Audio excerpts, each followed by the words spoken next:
네. 오늘 제목이 14만 4천에서 제일인 직발되리라는 제목으로 선택해봤습니다. 대부분 이 14만 4천에 관해서는 많은 신학자들이나 주석가들이 많은 논란들이 제기되고 있고, 또 우리나라에서는 이 14만 4천이라는 숫자를 가지고 어떤 교단에서는 14만 4천 수에 들어와야 구원받을 수 있다. 그래가지고 그 이스라엘의 지파 이름을 붙여가지고 베드로 지파, 무슨 지파 해가지고 14만 4천을 그 안에 들어와야 된다. 그래서 한국 교회를 그 강타한 그런 사실이 있었습니다. 근데 사람들이 이 14만 4천 수에 대해서 그 이스라엘의 12지파 중에서 한 지파가 빠졌어요. 한 지파가 빠졌는데도 그것에 대해서는 왜 지파가 빠졌는가, 그것에 대해서 얘기한 사람 한 번도 들어보지 못했어요. 중요한 것이 이 속에 들어있는데, 우리가 지난번에 말씀드린 것처럼 잘못된 방향으로 가게 되면 한 사람뿐만 아니라 한 지파 전체가 몰락해버리는 그런 결과를 가져올 수 있다. 그래서 이 14만 4천에 대해서는 한번 제가 강의한 적이 있습니다. 설교한 적이 있습니다. 그리고 한 번 더 그런 측면에서 한 번 더 짚어봐도 좋겠다. 그리고 또 왜 단지파가 14만 4천의 수에 포함되지 못했는가를 우리가 생각해 볼 수 있겠다. 이렇게 생각이 듭니다. 오늘 우리가 채택한 본문은 단지파라고 하는 그 지파에 대해서 설명하고 있습니다. 창세기 49장은 야곱이 12아들들에 대한 예언을 기록한 것입니다. 그래서 12지파가 어떻게 되어질 것이라는 것은 창세기 49장에 잘 나타나 있습니다. 또 그리고 신명기 33장은 모세가 모세 오경이라고 하는 토라를 다 마치고 나서 마지막 그 결론 부분에다가 이스라엘의 12지파가 어떻게 될 것인가를 예언해 놨어요. 그렇기 때문에 어떻게 자기 아들들을 예언해 놓고 또 많은 시간이 지난 다음에 모세를 통해서 또 예언해 놨다. 이렇게 말할 수 있을 것입니다. 이 예언을 잘 살펴보면 이들의 훗날에 예견할 수 있을 것입니다. 또한 오늘 채택된 부분은 단에 대한 예언입니다. 49장 16절을 보면 단지파를 하나님께서 세우신 대제사장을 통한 번제와 심판의 판결을 따르지 않고 독자적인 희생자와 판결을 취하겠다는 그런 내용입니다. 그러니까 이스라엘의 12지파를 하나님께서 출애굽한 다음에 대제사장을 세워가지고 그 성막에서 이스라엘의 12지파를 통해서 번제와 희생제와 감사제와 모든 것을 지내도록 해놨다 그런 말입니다. 근데 이 단지파는 거기서 제외돼서 그 12지파 안에 들지 않고 독자적으로 행동하겠다라는 그런 내용이 16절에 나타나고 있습니다. 먼저 우리는 단이 그러면 어떤 사람인가? 이스라엘의 12아들 중에서 이 단이라는 사람은 어떤 사람인가를 먼저 생각해 보게 되면,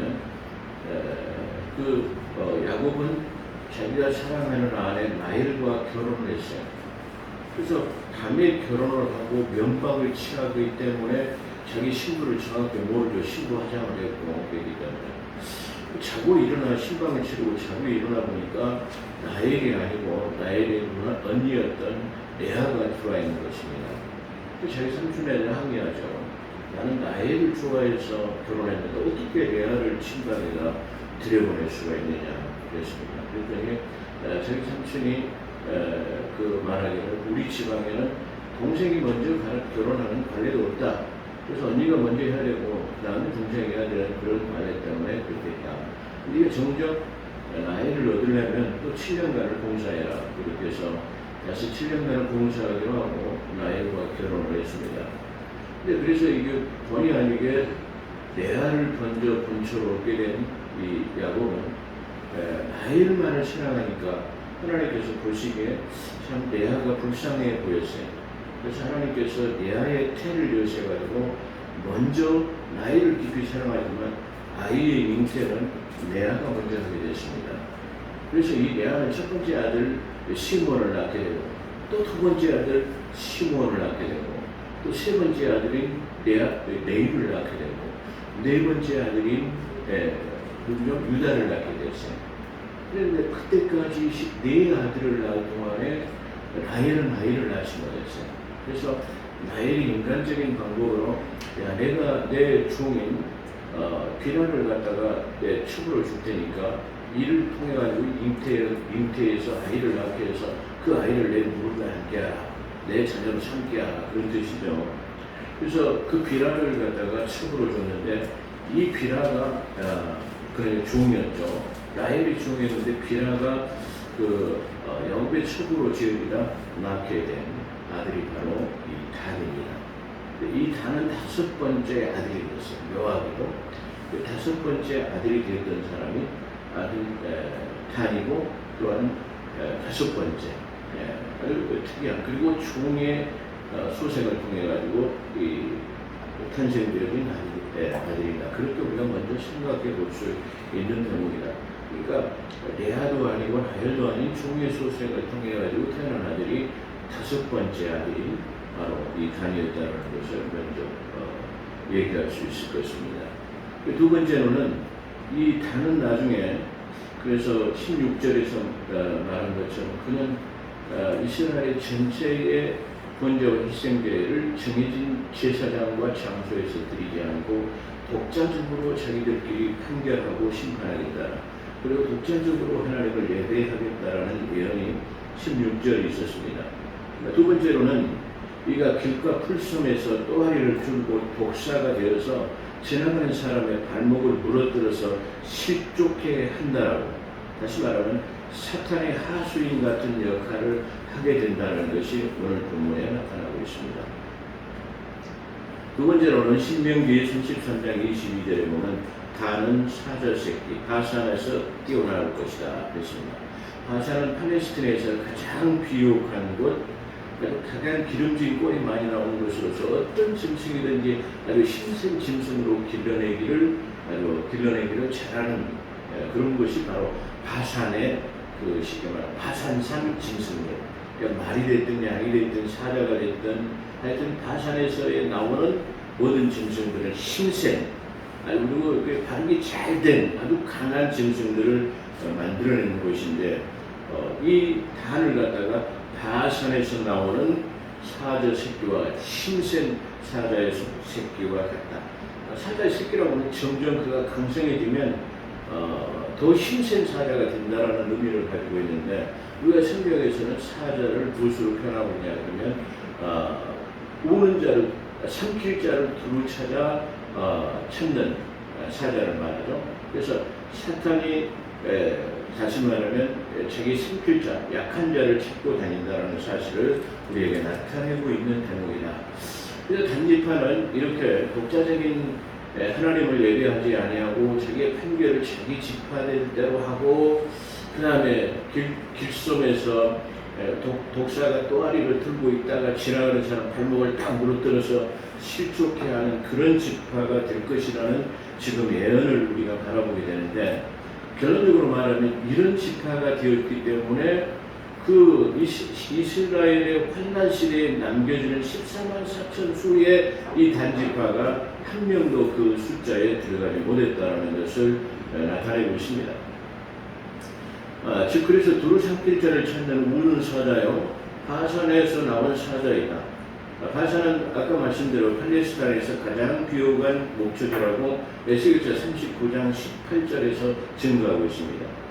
그러므로 여기서는 살찌고 신생 짐승을 산출하는 것이 바산이에요. 또한 시편 12편에 보면은 많은 항소가 나를 에워싸며 바산의 신생 소들이 나를 둘러쌌으며 내게 그 입을 벌림이 찢으며 부르짖는 사자 같나이다 그랬습니다. 이 시편 22편은 어떤 책이냐 그러면은 다시 말해 1000년 전쯤 약 1000년 전쯤에 다윗을 통해 가지고 예수 그리스도께서 십자가에 못 달려 죽으실 것을 가장 천년 전에 예언을 했죠. 그렇기 때문에 시편 22편은 예수님께서 십자가에 못 달리는 상황을 천년 전에 다윗의 입을 통해 가지고 거기다 아주 자세하게 기록이 났다, 그런 말이에요. 그랬을 때 나는 십자가에 못 달려 죽일 때에, 다시 말해서 나를 뺑 둘러싼 항소들, 항소는 즉 적그리스도의 영을 말하는 것이라고 제가 말씀드린 적이 있죠. 다시 말하면 항상 이 항소는 하나님의 자리를 대신하려고 하는 어떤 그 정체가 있는데, 그 정체가 누구냐면 항소예요. 그러니까 출애굽한 다음에 하나님께서 모세를 시내산으로 불러 올렸습니다.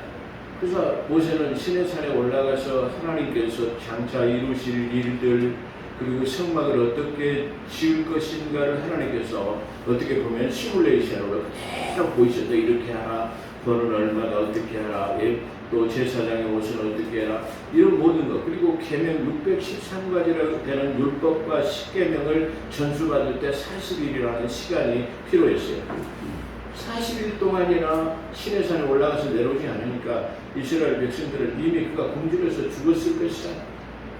그 많은 짐승들이 아주 먹이가 되었을 것이다. 그래서 우리를 인도하던 모세는 없어졌기 때문에 우리를 인도하는 신을 만들라 했어요. 그래서 그 신을 만들었는데, 그 신이 뭐냐면 이스라엘 백성들이 가지고 있던 금붙이를 불에 넣었더니 뭐가 되어요? 항소가 나왔더라고. 그 누구냐? 모세의 형인 아론이 증거하고 있어요. 그래서 하나님이 대신할 자리에 뭐가 대신하죠? 항소가 대신하고 있다는 거예요. 그래서 항소는 바로 적그리스도의 예표를 가지고 있다라고 그렇게 말할 수 있을 것입니다. 또 에스겔서 1장에 보게 되면 그룹이라고 하는, 덮는 그룹이라고 하는 이 그룹들은 바로 4개의 형상을 가지고 있습니다. 그렇죠. 4개의 형상을 가지고 있는데, 독수리, 사자, 그 다음에 항소, 사람의 얼굴을 가지고 있어요. 근데 에스겔이 바라볼 때는 거기서 분명히 항소라고 증거하고 있는데, 나중에 사도 요한이 삼층천에 올라가서 4그룹을 보니까 그 항소가 아닌 송아지로 바뀌어 있더라는 거예요. 그것을 통해서 항소는 분명하게 항소였었는데 다시 말하면 송아지로 바뀌었다는 것을 보게 되면, 그 쉽게 말하면 어떤 자리 바꿈이 있었다는 것을 말해요. 그래서 이사야서는 말하기를 너 덮는 그룹아 어찌하여 네가 하늘에서 찍혔는고라고 말해요. 그래서 이 그룹 중에서 찍혀있는 자리 바꿈이 일어난 사람이 누군가라는 것을 우리가 보게 되는데, 그것이 바로 항소의 영이었다라는 것을 우리가 알게 하는 대목이에요. 아주 귀중한 비밀이죠. 큰 비밀이죠. 근데 우리 한국교회에서 이걸 아는 사람들이 별로 없는 것 같아요. 중요한 것은 그걸 지금 말하는 것은 아니고요. 자, 그렇게 해가지고 그 항소가 항상 하나님의 자리를 대신하려고 했었고요. 또 남유다와 북조 이스라엘이 갈라졌을 때 남유다는 2지파만을 이게 다스리는, 유다 지파와 베냐민 지파만 다스리게 되는 남유다는 르호보암이 솔로몬의 아들인 르호보암이 다스리게 됐고, 북조 이스라엘은 쿠데타를 일으켜서 여로보암이라는 사람이 10지파를 다스리게 됐습니다. 이스라엘 백성들은 독특한 하나님의 백성인 표적을 가지고 있죠. 독특한 표적은 뭐냐면 그들은 안식일을 지켜야 할 뿐만 아니라 1년에 3차례는 반드시 예루살렘 성전에 올라가서 자기 모습을 하나님께 비춰야 돼요. 다시 외국에 있든 어디가 있든 순례의 길을 가서 우리 하나님을 섬기는 메카, 다시 말하면 예루살렘 성전에 가서 자기 모습을 보여야 된단 말이에요. 그게 어디냐면 바로 6월절을 지내야 됩니다. 77절이라고 하는 오순절에 올라가야 됩니다. 또 7월에 있는 장막절에 올라가서 대속제일까지 그것을 지내고 1년 3차례에 걸쳐서 해야 됩니다. 자, 중요한 것은 나라가 북쪽 이스라엘과 남유다로 둘로 갈라졌는데, 이 북쪽 이스라엘의 사람들이 이 절기만 되면은 모든 사람들이 남으로 예루살렘으로 다 가버리게 된 거예요. 그래서 여로보암이 생각할 때, 이렇게 돼가지고 저 백성들이 북쪽으로 돌아오지 않게 되면, 이게 계속 되어진다고 한다면 간성의 법칙에서 언젠가는 이 북쪽 이스라엘이 텅 비게 되는 나라는 망하게 될 것이다 하고 생각했습니다. 그래서 이 여로보암이 생각해낸 것이, 자, 너희가 저 남쪽으로 가서 예배를 드리지 않아도 된다. 그렇게 해가지고 1월 14일이나 실칠절이나 장막절의 절기를 철폐하고 자기가 임의적으로 8월 15일이라는 날짜를 정해놓고 이 8월 15일 날 예배를 드리면 된다. 저 남쪽은 영적으로 예배를 드린다고 하더냐? 그렇다고 한다면 너희는 진정으로 드리면 되는 거야. 그러니까 북쪽 사마리아하고 베델에게 금송아지를 만들어 놓고 거기다 경배하게 하고 나무로 가지 못하도록 했어요. 자, 이때도 중요한 것은 바로 그 하나님을 경배하도록 하는 대상이 금송아지라고 하는 이 송아지를, 이 황소를 만들어 놓고 거기다 경배하게 하고 남쪽으로 가지 못하게 했다라는 것을 우리가 성경을 통해서 알 수 있습니다. 그런 것처럼 항상 이 황소는 하나님을 대신하려고 하는 자리에 서 있는 것이에요. 근데 바로 이 사람을, 다시 말하면 그런 것처럼 여기서 이 단이라는 사람을 바로 바산에서 나온 황소, 바산에서 나온 사자 새끼라고 그렇게 지금 증거하고 있다는 것입니다. 그래서 이 사람은 또한 요한계시록 7장 5절에서 8절을 보면 14만 4천에 대한 숫자가 기록되었는데, 아까 서두에 말씀드린 것처럼 자세히 보면 단지파가 삭제되었습니다. 많은 신학자나 주석가들이 이 숫자에 대해서 많은 의견을 제시하나 단지파가 빠진 것을 말하지 않고, 또한 왜 빠진 것인가에 대해서, 빠진 것을 안 사람까지는 있어요. 그런데 왜 빠졌는가를 이게 쉽게 말하면 이해하거나 그것을 말하는 사람은 없다. 그렇게 말할 것이에요. 그래서 오늘 우리는 단지파가 왜 삭제되고 빠진 것인가를 공부하여 큰 은혜를 받기를 원합니다. 사상서 17장 1절에 보면 에브라임 산지에 미가라는 사람이 살고 있었는데 은 200으로 은장세계에게 주어서 신상을 부어 만들고 에봇과 드라빔을 만들어서 제사장이 되었어요. 이 에브라임 산지는 어떤 것이냐 그러면 바로 이스라엘 백성들에게 여호수아가 너희들이 저 적각골이 있는 이 땅을 가서 탐지해가지고 너희들이 산만한 곳을 지도로 그려와라. 그러면 내가 그 땅을 배분해 주겠다라는 성경이 증거하고 있습니다. 그래서 이 단지파는 바로 이렇게 쉽게 말하면 자기가 자기들이 살 곳을 찾고 있었습니다.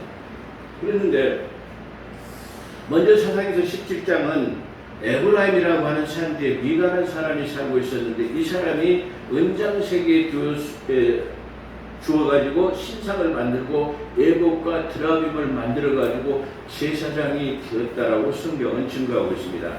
이때 유다 족속 중에 레위인의 한 청년이 있었습니다. 그러니까 유다 족속 중에서 레위인에 속한, 다시 말하면 하나님의 성소를 봉사할 수 있도록 이 한 사람이 레위인이죠. 유다 지파에서 레위 중에 한 사람이 다시 말하면 떠돌이같이, 다시 말하면 어떤 거할 곳을 찾고 다녔을 때에 이 에브라임 산지에 있는 미가의 집에 이르렀다고 성경은 10절에 증거하고 있습니다. 미가가 레위 청년에게 묻을 때 어디서 왔느냐 묻자 유다 베들레헴에서 왔습니다. 레위인으로서 나는 레위인인데 거주할 것을 찾습니다 라고 하자 미가는 은 10개와 의복과 먹을 것을 제공하기로 하고, 그렇다면 네가 레위 지파에서 제사장이라고 하는 하나님의 성소를 갖다가 성소를 봉사하는 사람이라고 한다면 차라리 네가 우리 지파에 미가의 그 가솔들 중에서의 네가 제사장이 되어달라고, 다시 말해 은 10개를 주고 의복도 주고 먹을 것을 우리가 줄 테니까 제사장이 되어달라고 하는 것이 사사기 17장 13절에 증거하고 있습니다. 이때 단지파가 자기 땅을 배분받기 위해서 거할 곳을 찾던 중 영맹스를 5 정탐꾼을 에브라임의 미가의 집에 입수하게 됐어요. 그래서 이 단지파의 5명이 땅을 자기들이 살 곳을 찾다가 마치 에브라임 산지에 갔는데 미가의 집이라는, 그러니까 아마 이 사람 미가야라는 사람은 자기 집에서 신상을 부어가지고 제사를 지낼 만큼 좀 풍족했던 모양이죠. 그러니까 이 레위 청년도 가서 그 집에 들어가서 먹을 것을 구하고 유숙하기로 원했고, 이 5명의 정탐꾼도 마치 그렇게 돼가지고 이 미가의 집에 이르게 됐단 말이에요. 근데 미가의 집에 이르렀는데 그들이 거기서 유숙하다 보니까, 다시 말하면 하나님을 섬기는 어떤 하나님께 기도하는 소리가 들렸단 말이에요. 이게 무슨 소리인가 라고 그렇게 알고 봤더니, 바로 자기 동족이었던 바로 유다 지파의 어떤 레위 청년이 그 속에서 제사장이 되어가지고 하나님을 예배하는 예배를 드리고 있다라는 거예요. 그것도 쉽게 말하면 정상적인 예배가 아닌 에봇과 드라빔을 통해 가지고 부어 만든 신상에다가 다시 예배하고 있다라는 것을 알게 됐어요. 그래서 이때 단지파가 자기 땅을 배분받기 위해 구할 곳을 찾던 중 영명스러운 5 정탐꾼은 에브라임의 미가의 집에 유숙하게 되었습니다. 18절 2절, 유숙하던 그들은 미가의 집에 레위인의 제사를 드리는 음성을 듣게 했고, 정탐을 마친 그들은 소라와 에스다올에 에스다올로 돌아가서 다시 소다와 에스다올에서 저 먼 다시 말 에브라임 산지를 정탐하고 갔는데, 그것을 보고 다시 쉽게 말하면 정탐하고 돌아왔단 말이에요. 정탐해 보니까 그 에브라임 산지라는 것은 아주 어떤 그 외세도 침범받지 않고 평화롭게 살 수 있는, 그러면서도 어떤 적들이 쳐들어오면 전혀 방어 태세를 가지고 있는 아주 평화롭고 좋은 땅이었어요. 그렇기 때문에 우리가 거기를 진군하기만 하면 그 땅은 우리 땅이 될 수 있다라는 결과 보고를 하게 됐죠. 그것은 평화롭고 살기 좋은 것이라고 보고하자 그들은 곧바로 600명의 선봉대를 출발시켜서 귀한 예라림을 거쳐서 에브라임 산지 미가의 집에 다시 이르게 됐습니다. 그 내용이 바로 사사기서 18장 14절에서 31절에 있는 내용입니다. 제가 이 내용을 간략하게 지금 소개를 드렸습니다만, 여기서는 우리가 한번 이 말씀을 읽어볼 필요가 있을 것입니다. 18장 14절에 보면, 전에 나이스 땅을 탐지하러 갔던 5사람이 그 형제들에게 말하여 가로되, 이 집에 에봇과 드라빔과 새긴 신상과 부어 만든 신상이 있는 줄을 너희가 알지 않느냐, 그런 말이죠. 그런즉 이제 너희는 마땅히 행할 것을 생각하라고 하고, 5사람이 그 편을 향하여 소년 그 청년이죠, 소년 레위 사람의 집 곧 미가의 집에 이르러 문을 하고, 단 자손 600명은 병기를 띠고 문 입구에 서니라. 땅을 탐지하러 갔던 5사람이 그리로 들어가서 새긴 신상과 에봇과 드라빔과 부어 만든 신상을 취할 때에, 제사장은 병기를 띤 600명과 함께 문의 입구에 섰는지라. 그러니까 다시 말해, 여기서 제사장은 레위 청년인데 600명이라고 하는 병기를 든 사람에게 지금 쉽게 말하면 어떻게 보면 잡혀가지고 있는 그런 억압받고 있는 그런 상태를 나타내고 있죠. 18절, 그 5사람이 미가의 집에 들어가서 그 새긴 신상과 에봇과 드라빔과 부어 만든 신상을 취하여 내매, 제사장이 그들에게 묻되 너희가 무슨, 여기서 제사장은 그 소년이라고 하는 유다 지파의 레위 청년을 말하죠. 그들이 그에게 이르되 잠잠하라 하면서 내 손을 입에 대라, 입을 대고 잠잠하라, 암소리 말라, 그런 뜻이죠. 우리가 함께 가서 우리의 아비와 제사장이 되라. 내가 한 사람의 집에, 미가의 집에 한 가문의 제사장이 되는 것보다 이스라엘의 한 지파의 한 가족의 제사장이 되는 것이 어느 것이 낫겠느냐? 한 가족의 어떤 제사장이 되는 것보다 한 지파의 대제사장이 되는 것, 어떤 것이 좋냐 말이야. 그걸 지금 말하는 것이. 그래서 제사장이 마음에 기뻐하여 에봇과 드라빔과 새긴 우상을 취하고 그 백성 중에 들어가니라. 다시 말하면 오늘 지금 우리가 본문에서 채택된 창세기 49장과 신명기 34장 22절의 내용이 성취된 것이죠. 이 일로 인해 가지고 어떻게 됐죠?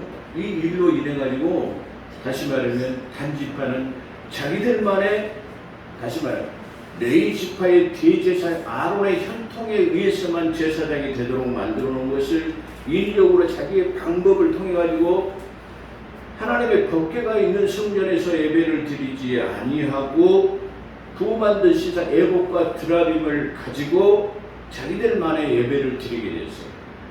이것이 바로 요한계시록에 나오는 14만 4천 수의 그 단지파가 빠지게 된 내용을 이 사사기에다 아주 정확하게 기술해내고 있다. 그런 말.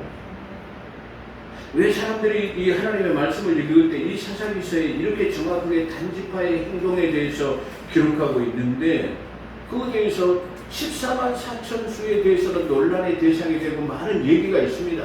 근데 그 14만 4천 중에서 단지파가 왜 빠졌는가? 네.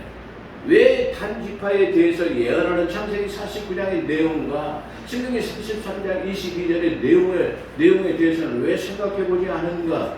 왜 사사기의 내용에 대해서는 그들이 생각해 보지 않고 말하고 있지 않는가? 그렇다고 이런 말씀들을 보게 되면 14만 4천 수라고 하는 것은 바로 구원받은 성도가 아니라 저 환난을 통과해서만이 들어갈 수 있는 이스라엘 백성에 국한된 것이라는 것을 더 정확하게 설명하고 있는 것입니다. 논란의 여지가 없는 것이에요. 그런데 많은 사람들이 14만 4천이 그리스도인이다 뭐다 말하는데 정확하게 성경에서는 네 지파 무슨 지파 이스라엘의 12지파를 다 말하고 있어요. 근데 중요한 것은 이렇게 한다고 자 그런다면 단지파가 빠졌는데 그러면 단지파를 대신할 지파가 누구인가? 그러면 바로 요셉이라고 하는 요셉의 아들이 두 지파를 들어갔어요. 다시 말하면 성경은 장자의 분깃을 두 몫의 분깃을 받기로 되어 있어요. 근데 역대상 5장에 보게 되시면 원래 원래 그 장자는 누구냐면 루벤이라고 하는 아까 수업에 말씀드렸지만 레아의 첫 번째 아들이 루벤이에요. 루벤이 장자였어요. 근데 이 장자가 두 몫의 분깃을 받아야 돼요. 근데 이 루벤이라고 하는 사람 자기 나중에 성읍 비라를 간통해가지고 자기 아버지의 침상에 올랐다라고 성경은 말해요.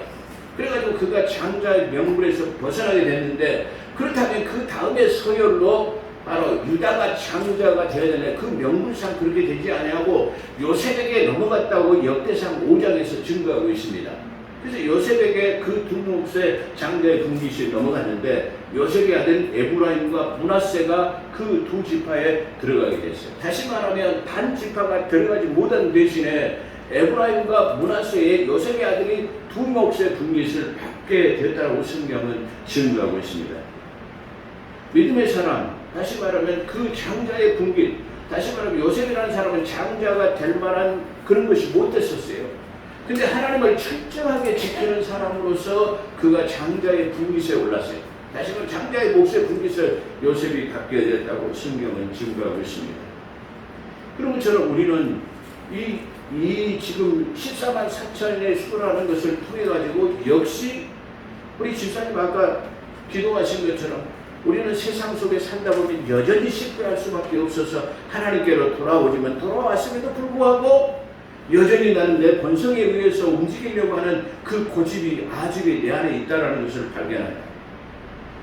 그게 어떻게 보면 아주 구구절절한 정말로 인간의 본성을 그대로 이게 토로하는 그런 내 기도의 내용이 아닌가 그렇게 생각해봐요. 왜 그러냐면 사도 바울 같은 사람도 로마서 7장에 오라 나는 곤고한 사람이로다. 나는 의를 행하려고 하지만 내 안에 쉽게 말하면 악이 먼저 성행하고 또 악을 행하려면 그 선이 그걸 지하는 나는 두 사람을 가지고 있는 사람이다. 오라 그러면서 나는 죄악의 사람이다. 그렇게 말해서 8장에서 보게 되면 내가 성령으로 자기 자신을 이겨서 내가 성령의 사람이 되었다 그렇게 말합니다. 그것이 인간적인 자아의 본질을 가지고 있는 사도 바울이 고백했던 내용과 아주 일치하는 그런 기도예요. 아주 위대한 기도라고 말할 수 있어요. 예. 근데 그것을 이길 수 있는 것은 뭐죠? 바로 성령이라고 하는 생명의 성령의 법을 통해서만이 우리가 승리할 수 있다는 것을 알려주는 대목입니다. 그래서 여기서도 보게 되면 이거 단지파의 내용을 보게 되면 지금 단지파는 자기들이 그 쉽게 말하면 눈앞에 놓여있는 좋은 것을 취하는 거예요. 영적인 것을 취하는 것보다도 지금 인간의 생각이나 방법이나 그런 것보다 지금 어떻게 보면은 지금 이스라엘 상태는 각 지파들이 다 흩어져가지고 예루살렘 성전은 지금 있지 못한 그런 상태. 다시 말하면 그 밖에는 지금 누굽니까? 아론의 지파의 네 지파에만 수호를 가지고 있기 때문에 그 지파들은 각기 자기 찾을 곳을 찾고 있기 때문에 어떻게 보면 애매가 좀 소홀해지고 하나님께 경배를 드리는 소원하고 지금 그런 상태예요. 뭔가 의지를 해야 할 곳이, 의지를 해야만이 할 수 있는 그런 상태인데 지금 마치 지금 저 미가의 집에 말이야, 레위 청년이 예배를 드리고 있으니까 야 우리가 이거라도 지금 하자라고 하는 것과 같은 거예요. 그래서 지금 눈앞에 있는 것을 이게 쉽게 말하면 보기 좋을 대로 사사기 17장 내용에서 보면 그때는 임금이 없었기 때문에 각 사람들이 자기가 보기에 좋은 대로 행하였다라고 말하고 있습니다. 그러니까 다시 말하면 어떤 영적인 세계에 하나님의 믿음의 세계를 먼저 생각하지 아니하고 내 눈앞에 보이는 이만 취하는 것, 다시 육신적인 것을 먼저 취한다는 것을 말하고 있는 것입니다. 그래서 결국은 그걸 취하다 보니까 사망의 길로, 그걸 취하다 보니까 믿음의 길에서 벗어나게 되고 한 지파를 다스리게 되고 결국은 14만 4천 수의 단지파가 빠져버리게 되는 그런 결과를 가져오게 됐다는 것을 우리가 보게 됩니다. 우리는 지금 현상도 마찬가지입니다. 하나님을 찾기 아주 쉽게 말하면 혼탁한 시절이죠. 혼탁한 세대죠. 하나님을 찾지 못하도록 하는 아주 이게 뭐죠? 혼탁한 그런 시대 속에서 살고 있어요. 그래서 마치 지금 쉽게 말하면 여기서 나타나는 단지파처럼 우리가 지금 이게 과도기적인 그런 세계 속에서 하나님을 예배하지 못하기 때문에 저 금신상에라도 예배하면 낫겠지라고 하는 막연한 생각. 마치 지금 한국 교회가 대면 예배라고 하는 에클레 불러냄을 받아서 예배 드리지 않고 대면 예배를 드리지 않고 비대면 예배로 유튜브나 동영상을 통해서 드리는 예배도 된다라고 하는 것을 말하는 것입니다. 그것이 지금 그 비대면 예배라는 것이 마치 단지파가 추구하고 있는 그런 예배와 똑같다라는 말이에요. 우리는 절대로 그런 예배가 되어져서는 아니 되겠다라고 하는 것이 바로 오늘 이 단지파를 통해서 우리에게 나타나고 있는 것이다. 그렇게 생각할 수 있습니다. 저는 개별적으로 요즘에 새 에덴교회 소광성 목사님이 대단히 많은 공격을 받고 있어요. 그것은 한편으로는 그 소광성 목사님에 대해서 많은 사람들이 기대의 붕치가 그만큼 크다는 것을 나타내고 있습니다. 그렇기 때문에 그런 측면으로 보면은 사람들이 소광성 목사님을 많이 비난하는 이유는 그에 대한 붕치가 붕의 기대가 너무 크기 때문에 그런 것이다라고 생각해요. 그걸 생각해 보면서 오히려 비난을 받아야 할 사람들은 소광성 목사님이 아니고 우리 한국 교회를 리드하고 있는 그런 목사님들이 받아들여야 돼요. 우리 한국 교회를 대표하는 한기총 대표회장을 지냈던 언론들은 어떤 성명서 하나 발표하지 아니하고 자기 입장을 발표하지 않는 그냥 복지부동해가 입을 싹 닫아버리는 짓지 못하는 그런 모습을 우리가 바라볼 수 있는데요. 우리는 한국교회에서 유명한 지도자들이 많이 있죠. 아주 가장 큰 교회를 가지고 있는 조영기 목사님, 원로 목사님, 한기총 대표회장을 2번이나 하셨죠. 또 이용은 목사님, 길자인 목사님, 홍재철 목사님, 엄신영 목사님, 기라성 같은 우리 한국교회 원로 목사님들이 많이 있죠. 박종순 목사님, 이런 목사님들이 그 훌륭하신 기라성 같은 우리 한국교회를 리드하는 원로 목사님들이 계신데 그분들이 원로들이 모여서 성명서 하나 발표하지 아니하고 이 시국에 대해서 어떤 멘트를 하지 않고 있다는 것에 대해서 오히려 저는 더 분노를 느낍니다. 왜 그런 지도자들이 자기 명예와 권리와 한기총 회장을 하기 위해서는 법적 투쟁을 하고 난리하고 성명서를 발표하고 신문지상에 보도를 하고 그랬던 사람들이 왜 지금 정작 우리 교회의 기능을 잃어가고 있는 이때에는 말을 하지 않고 있다는 거예요. 나는 그것에 대해서 오히려 더 분노하고 있습니다. 소광성 목사님은 어떻게 보면은 지금 우리 한국교회를 리드하고 있는 그런 목사님 속에서 그를 많이 비난하는 이유는 저는 그렇게 봐요. 그분에 대한 기대치가 그만큼 크기 때문에 지금은 차세대 주자로서 오정현 목사님, 사랑의 교회 오정현 목사님 기타 등등 많이 있죠. 그런데 그분들도 항구하고 있어요. 왜 항구하고 있는지 모르겠어요. 왜 우리의 예배의 자유를 달라고 말하지 않고 왜 예배가 종교가 말살되어지고 종교를 탄압하는 이유는 지금 안 된다라고 하는 것을 말할 수 있는 목회자는 아무도 없다라는 것이죠. 그것이 이 시대에 마치 단지파가 똑같지 않느냐. 항구하라 이 당을라 말이에요. 그러면서 너는 어떤 쉽게 말하면 한 가문의 제사장이 되는 것보다 한 지파에 가면 어떤 것이 더 중요하냐라고 말하면 너는 우리를 따르라고 하는 것처럼 많은 대세를 따르는 우리 한국 교회가 똑같지 않느냐 그런 생각을 해보게 됩니다. 오늘 우리는 이 단지파를 통해서 진정한 예배가 무엇인가를 생각하면서 그 예배가 회복되는 우리 한국 교회와 우리 교회 나 자신이 되기를 주의 이름으로 축원합니다. 기도하겠습니다. 거룩하시고 자비로우신